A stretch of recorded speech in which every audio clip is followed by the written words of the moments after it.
we are going to be focused on solar technology, energy storage, the benefits of solar, and the types of systems that we do install and offer, and of course, net metering. If you do have any questions throughout this webinar, absolutely feel free to throw them in the chat as we go along. We will have plenty of time at the end to address any of those questions. So but do feel free, if they come to mind, throw them into the chat, and I'll definitely look at that when we're getting through here. So yeah, let's dive right in, shall we? There we go. So, Green Mountain Solar.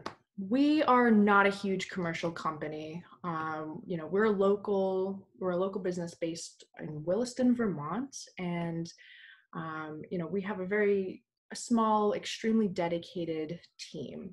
Even on my first day working for Green Mountain Solar, I was just astonished and really taken back by how, passionate everyone as individuals were, and personable, and just kind of, really understanding what was going on in the day-to-day. It was extremely, it was such a smooth transition, because everyone was so welcoming and right there, that the company was right, so accessible and wonderful to be kind of moving into. So that's it. It's really nice to have that kind of small knit, tight knit kind of community. So with that though, we do also we don't subcontract our projects. So the advantage of that is that we have a really good system of quality control.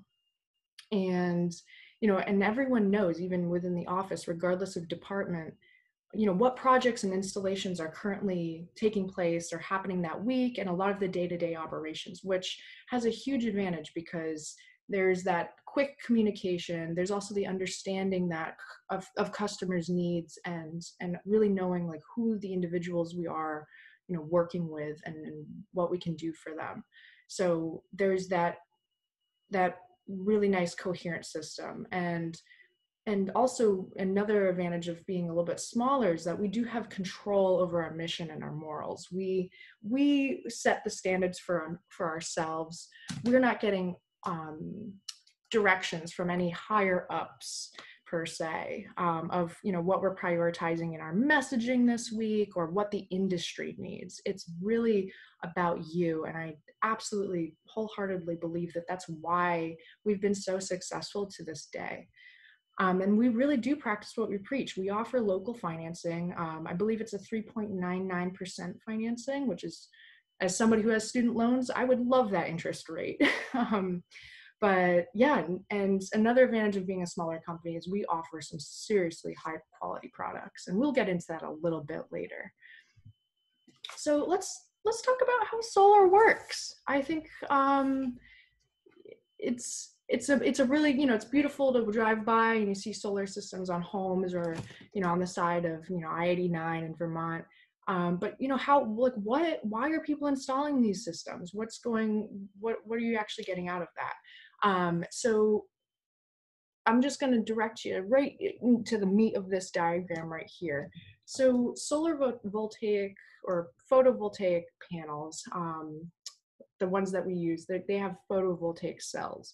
When those cells vibrate due to the sun's rays hitting the panels, that vibration actually creates a direct current electricity.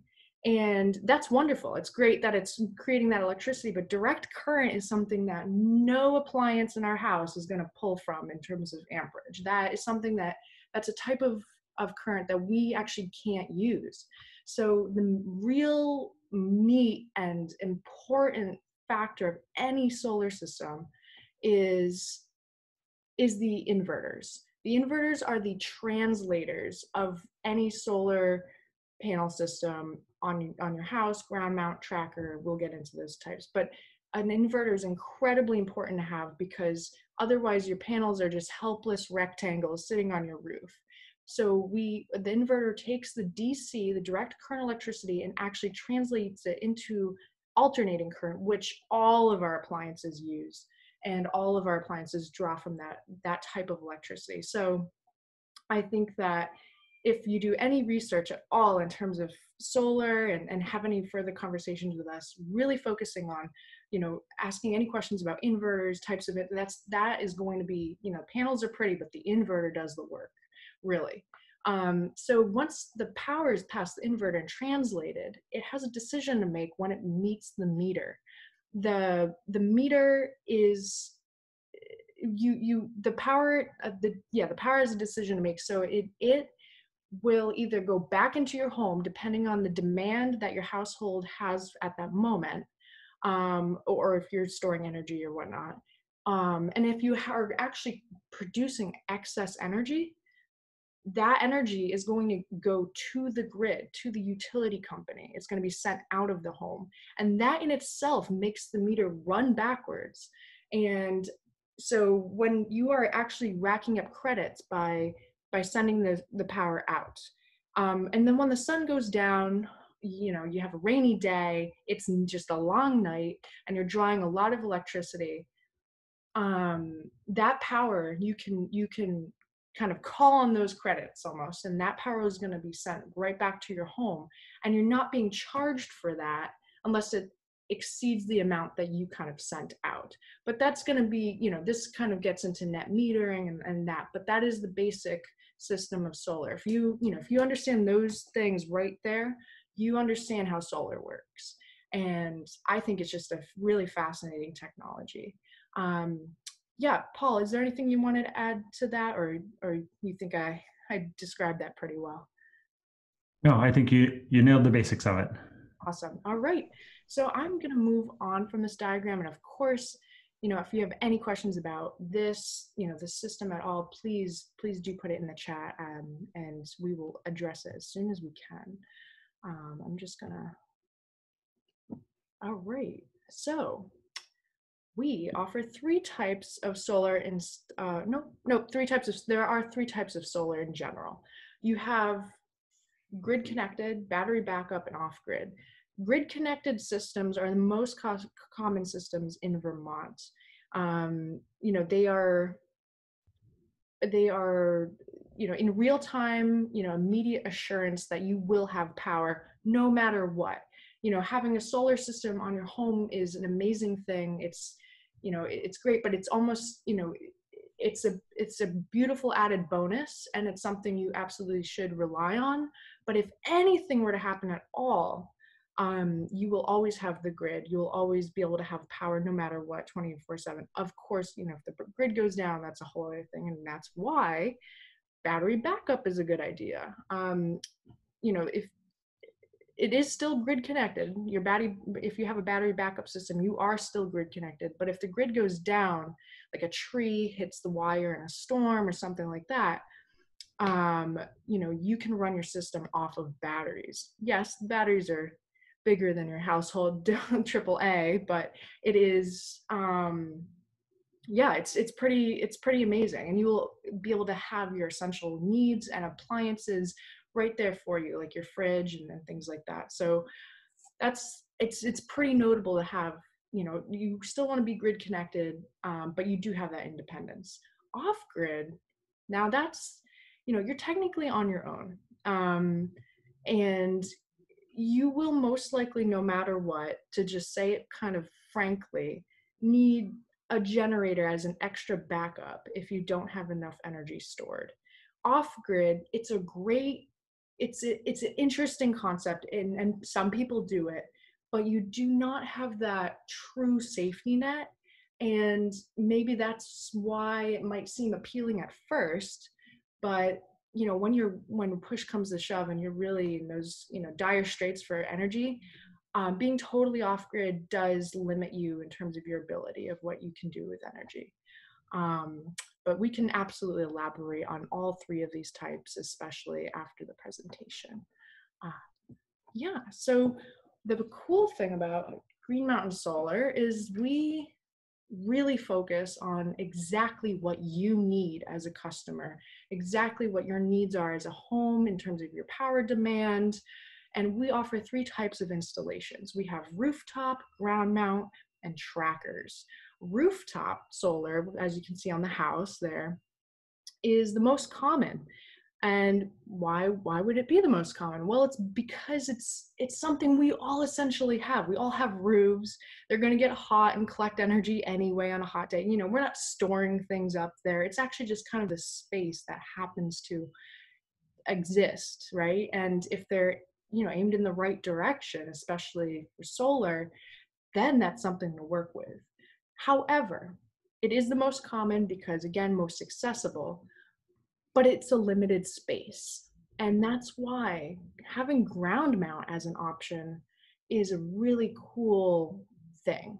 There's no real limit in space. If you have a medium to large property, there's a lot you can do with that. Some people do hybrid. They'll put some panels on their roof, have ground mount systems, but it's really quite efficient due to actual efficiency and easy with upkeep to have one or the other. And that is definitely something that can be worked out in the details of what your system actually needs and what you need as a household. I do want to also talk about trackers. Trackers are so cool. I recently was standing under a tracker on a hot day. It provided shade. It moved on its own. It was a very cool technology. I was extremely fascinated. And and they are efficient because they are actually tracking the sun. Panels on a roof cannot actually bend and twist to follow the sun, and neither can ground mount. So of course it's going to be more efficient. Um, but yeah, no, Paul, would you like to add anything else about trackers before you talk about products? Sure. I think the cool thing about a tracker is, like you said, it uses a minimal space in your yard, and because it follows the sun, you can get about 35% more energy than you could out of a traditional fixed ground mount. The one thing you always have to consider about a tracker, though, is how much open skyline you have. With a ground mount, we can fit that array in a limited space, and as long as you're open to the south, you're going to do pretty well. Whereas a tracker, you really got to make sure you're having open space all day to get the best bang for your buck. Mm-hmm. Yeah. And our solar advisors, when we do our free site evaluations, can really help you determine which is going to be the best option for you and give you the best bang for your buck and meet your needs the best. Thank you for that, Paul. I appreciate that. Yeah, so we are going to move on into products, and that's all you. Yeah. So as the general manager of the company, when I started it 3 years ago, the focus really was to drive high quality products. I had been in the industry for a while as a national sales manager for a company. And so I wanted to focus on products that really add value, not just the things that are the cheapest out there, because seldom is the cheapest the best. Mm. So in picking those products, we focus really on what's going to deliver the best value for our customers. So we've picked products like Q-Cell panels or LG Solar, where both of them are going to come with a 25-year warranty. They have great power density. LG, we have 345 watt panels as our base level, whereas many other panel companies, top out at 330. So we're able to really fit a lot more power into a limited space for you. We also have those coming with a true 25-year warranty. So, with a home investment, your focus is really getting that long-term value, no matter where it is in your house. And where LG offers a 25-year guarantee, not only on the quality of the product, but its performance is guaranteed to be near 90% at year 25. And they'll even back that up with labor. It's something you can really be assured of and have confidence in that it's going to stand the test of time. Enphase, right there in the middle of the slide, is our inverter company. Again, trying to go back to Jane's original slide with that, where the inverter sits in the operation. Panels are the cool glossy thing in your roof and really matter because they create the power. But without that inverter, that power goes nowhere. So that's really the workhorse of the operation. And what Enphase does is, instead of having one inverter at the center of your system to do everything, you actually have one per panel. What that means is every panel is going to produce to its peak, and every panel is guaranteed to basically be working at its maximum efficiency. So again, it's going to provide you that higher value. And here in the Northeast, that really matters. We get snow all winter. And so on a traditional system, if your array gets covered and it starts to slide off, if only one panel gets covered, well, all the panels are forced to work to their lowest common denominator on that central inverter. Whereas a microinverter, even if only one panel is showing, that panel is going to produce to its peak. Same thing with shading from our trees or other things like that. And then again, Enphase comes with a true 25-year warranty. So that system is going to last, for a long time and be producing that high quality value.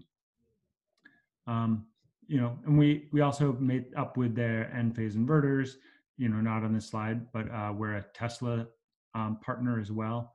Because again, we want to have a solid guarantee that the products we put out there are going to stand the test of time, so you don't have to worry what's going to happen down this road for the investment. You can just know that the money you put into your solar array is going to start paying you back instantly and will for a long time into the future. Awesome. Thank you so much, Paul. I appreciate that. I had just had to pop out of here. Thank you. Okay. All right. That was great. Awesome. So with that though, how do we put that together and really turn it into advantages?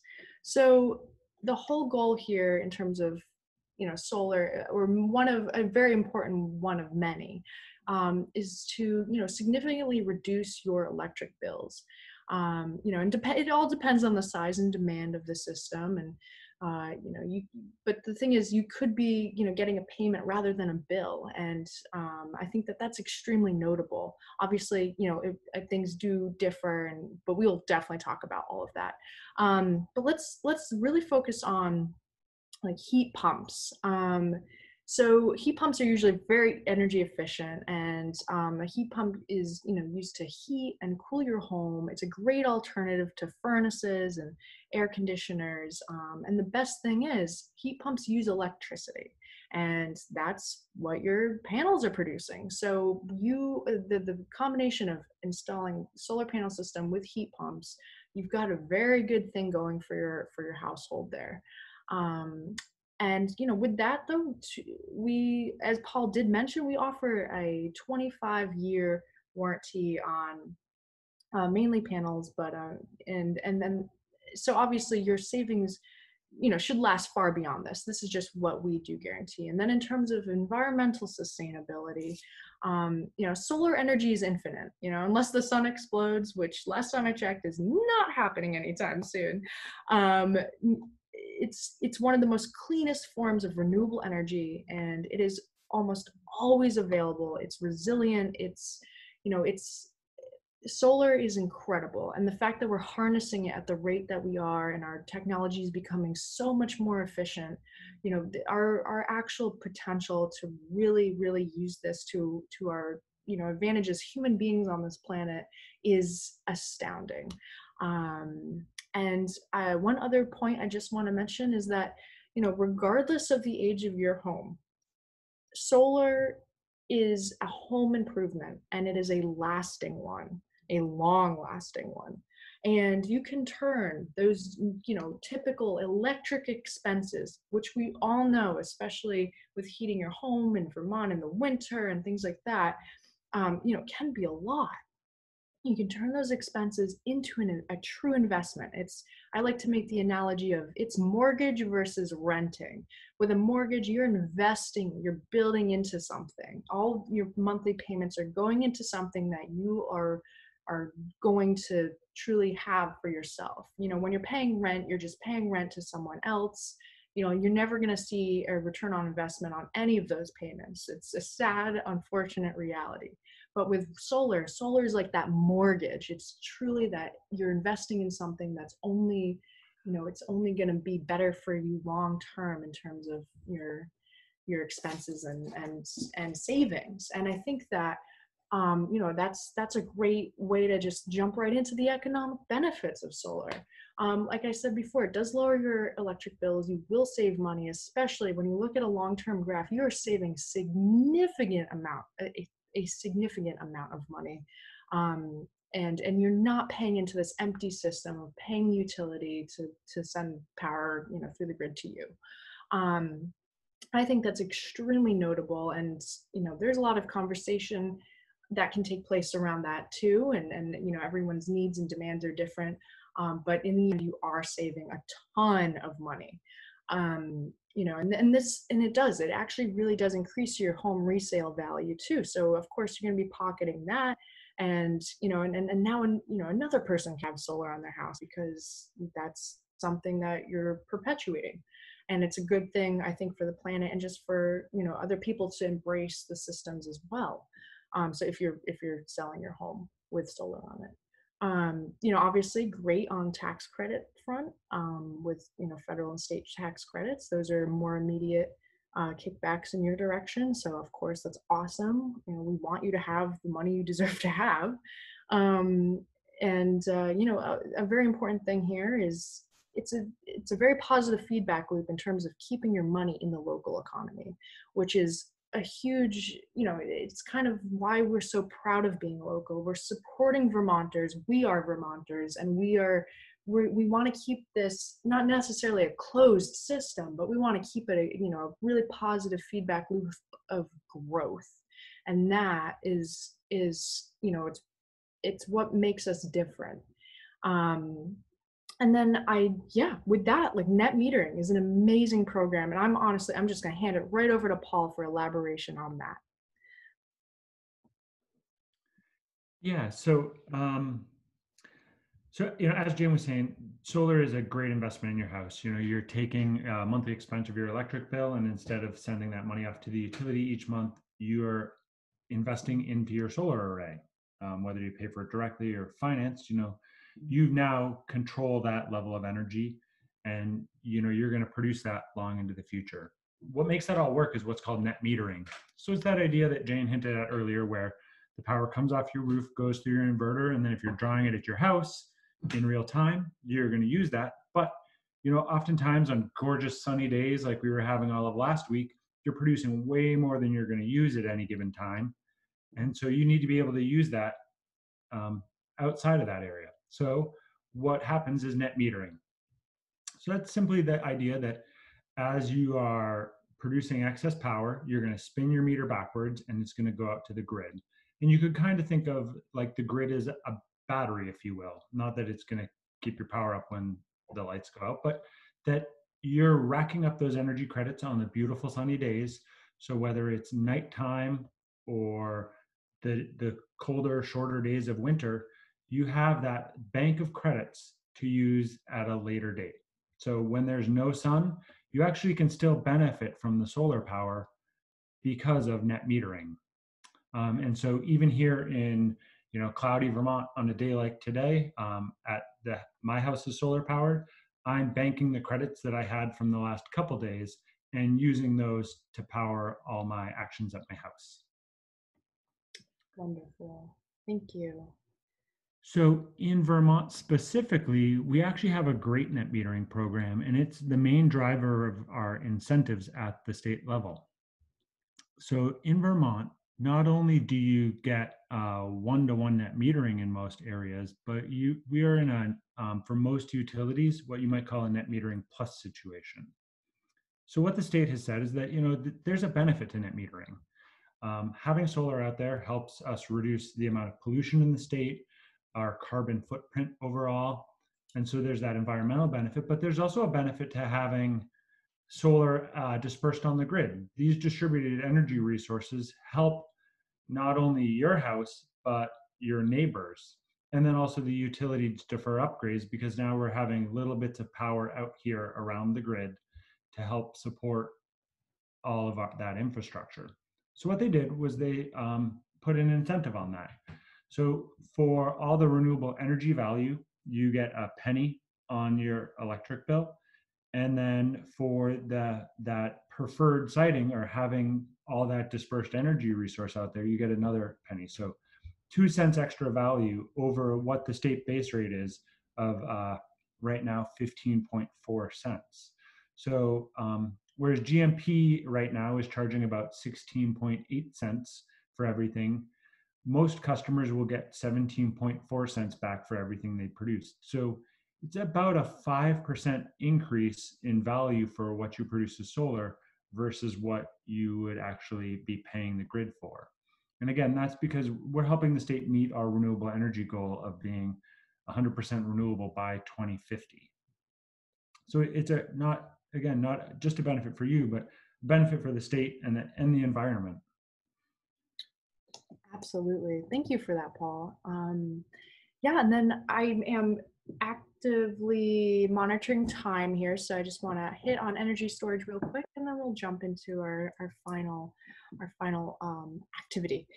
So energy storage, that is such an amazing concept, and I think especially in a place like Vermont where folks are living remotely, where we've now seen a lot more of the really kind of violent weather pattern changes. I think energy storage really promotes that type of energy independence that we all to some extent really kind of hope we would have.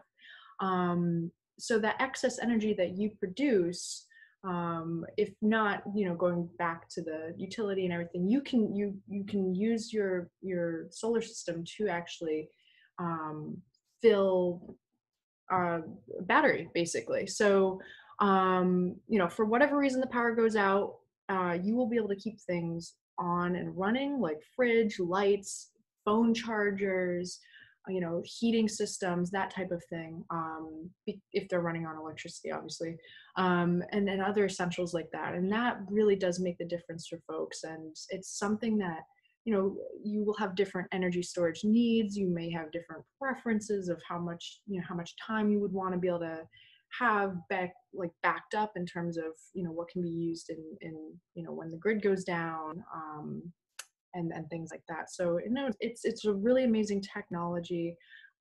Yeah, Paul, did you want to elaborate a little bit on that? Sure. I think Jay makes a great point. Energy storage is the real next wave in the renewable energy front, and actually helping us achieve a smarter renewable energy grid.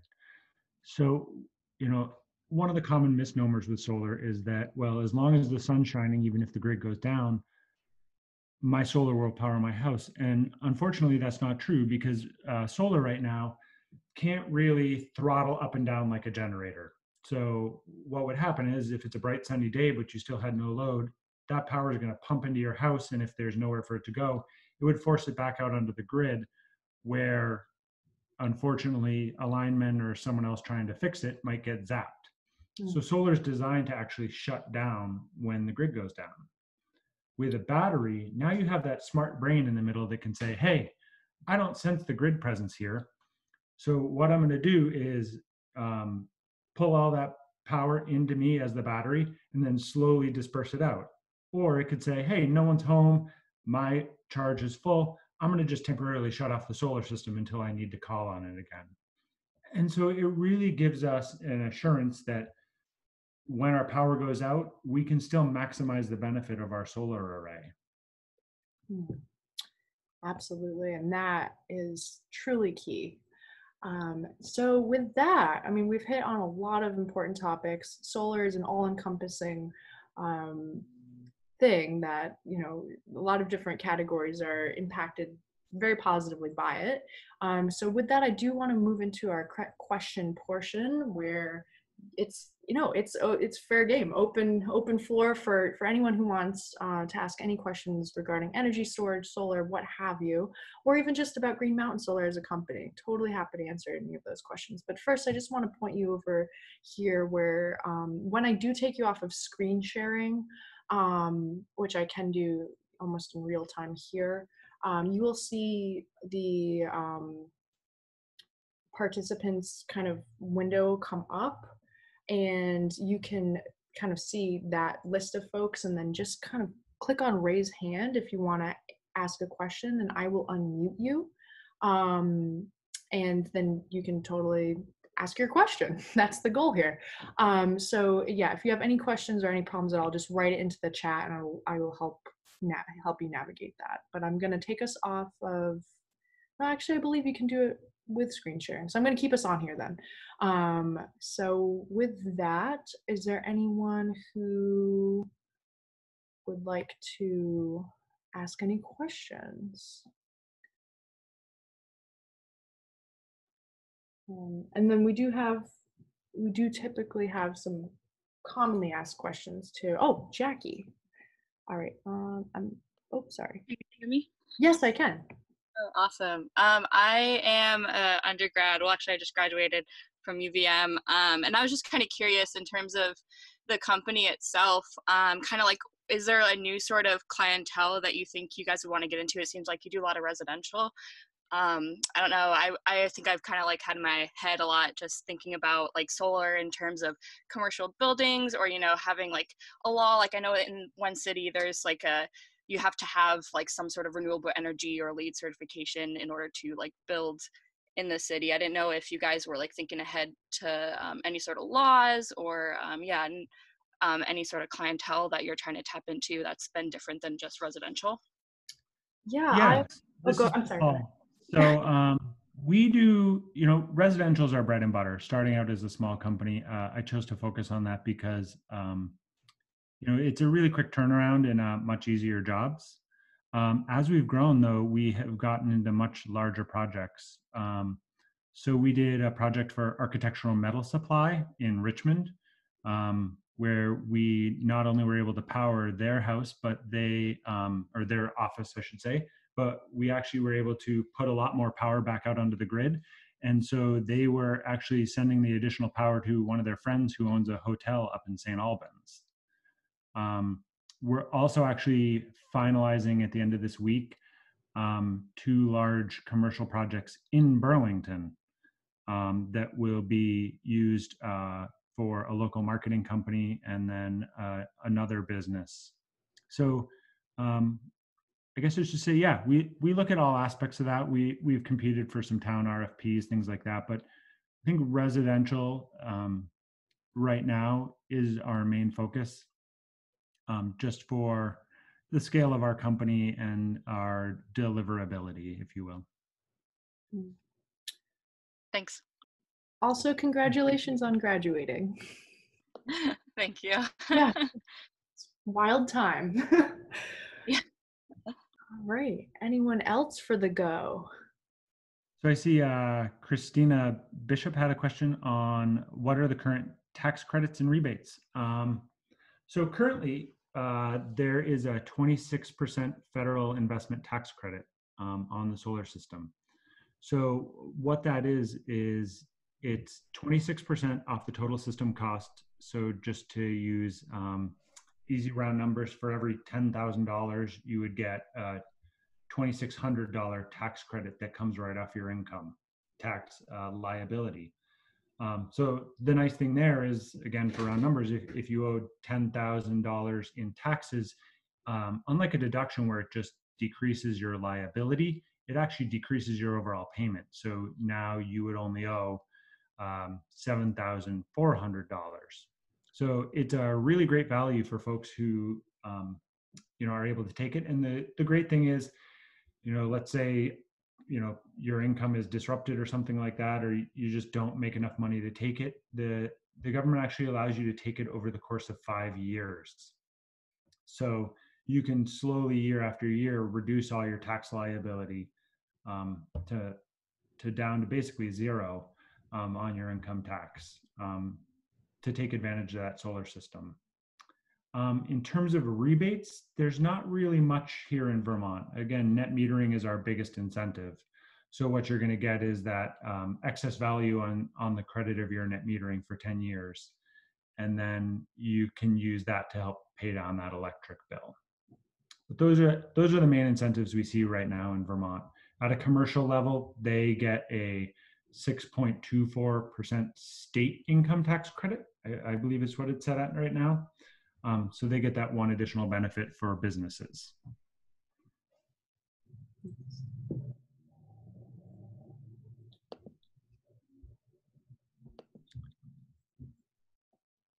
I think actually one additional question we often get that we didn't cover, we mentioned we work with VSECU as well. So VSECU is the Vermont State Employee Credit Union, though, as you probably heard on their radio ads, they're good for everyone in Vermont. The great thing about them, and this tails right into the incentives, is that they offer what's called a solar ITC loan. So what they'll do is they can actually finance basically 100% of your solar project, but they understand the concept that, with that income tax credit, you don't get that right at the purchase price of the system. You get that on your next income tax statement. So when they finance everything, they're going to finance the whole project right up front, but then they will actually design your payment around as if you had already paid that 26% back in. So for most people, actually, their solar loan payment comes in the same ballpark as their electric bill. And then when you get your tax credit back on your next year's taxes, you just put that right back in, and you could keep that nice low 3.99% loan payment. So it's a great way to finance the system without having to float the income tax credit yourself or have that large out-of-pocket expense. Awesome. Right. I feel like we just admitted one more person. So, yeah. So we just went through the whole presentation just for that person that just jumped on. I really appreciate, again, everyone coming out today. I think this is so wonderful. But yeah, if you have any questions at all about our company, solar energy storage, our installation process, how even the order for, how we, come out and do a site evaluation and all of that, please just go right for it and ask us anything. And for the person who just jumped on, we are recording this presentation. So we'll have this available for you after the fact if you feel like you missed anything. Good point, Paul. And it seems like we do have a question there. Let's see. Oh, where do you see Green Mountain Solar headed in the next 10 years? Oh, Paul, I feel like that's definitely for you. Ooh, I love big vision questions. Yeah, so I think, solar has been around for 10 years or so, and or it's been around for 30 years, but it's really been booming for the last 10 years.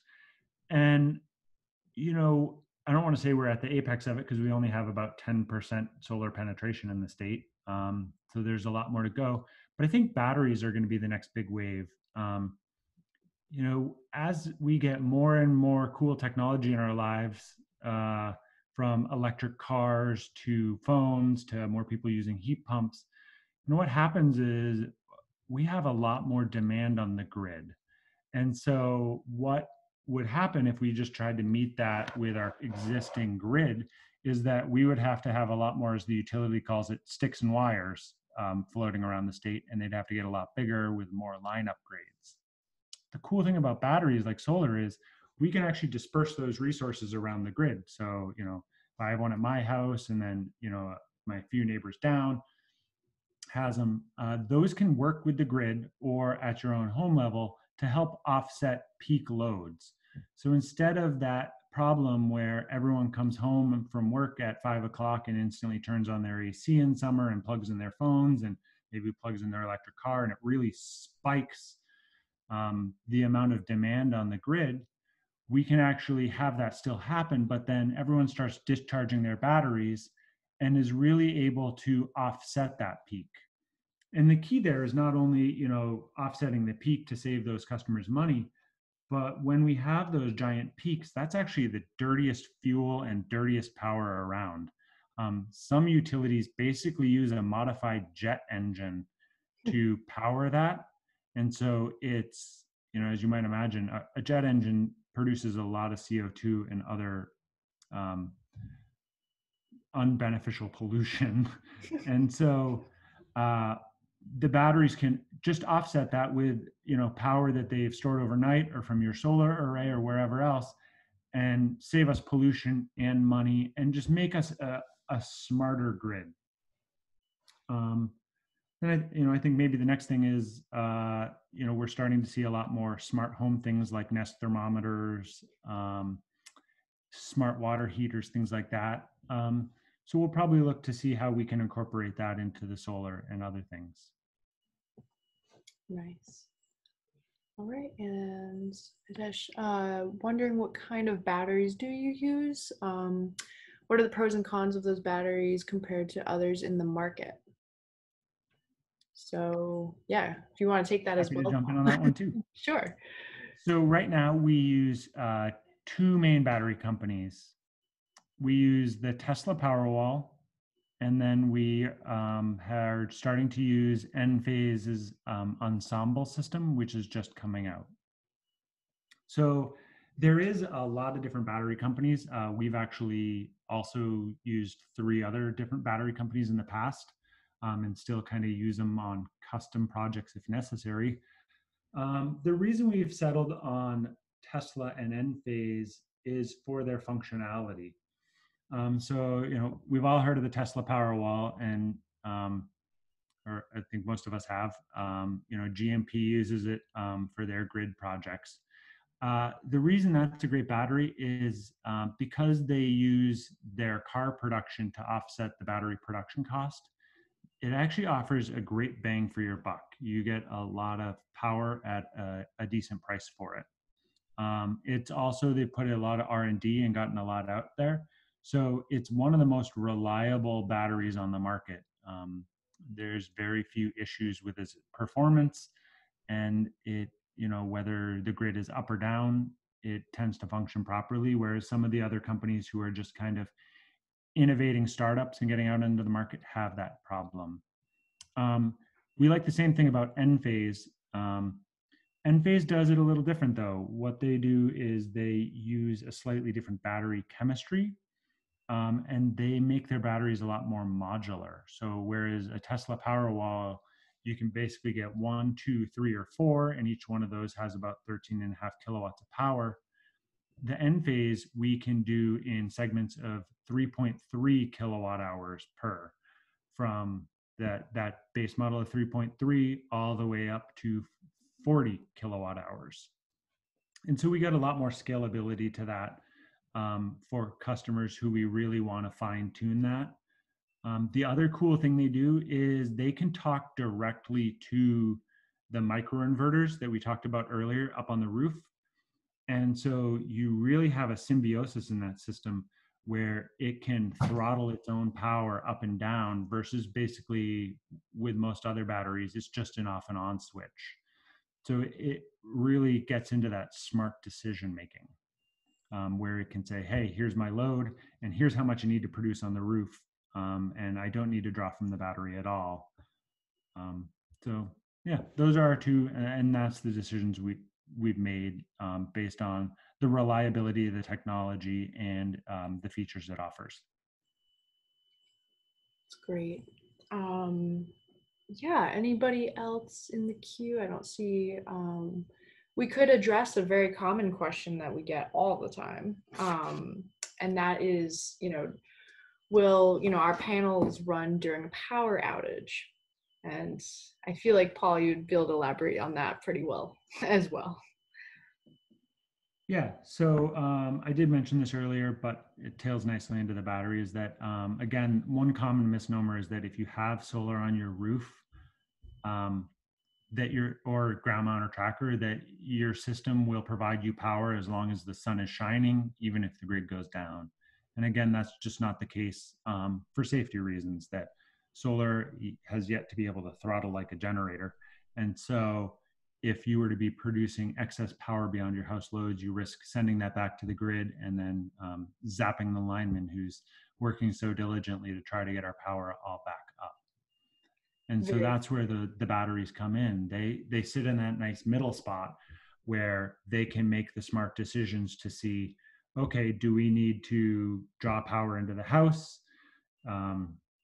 Do we need to just shut the solar down? And with that, again, you can utilize your solar asset with or without the grid.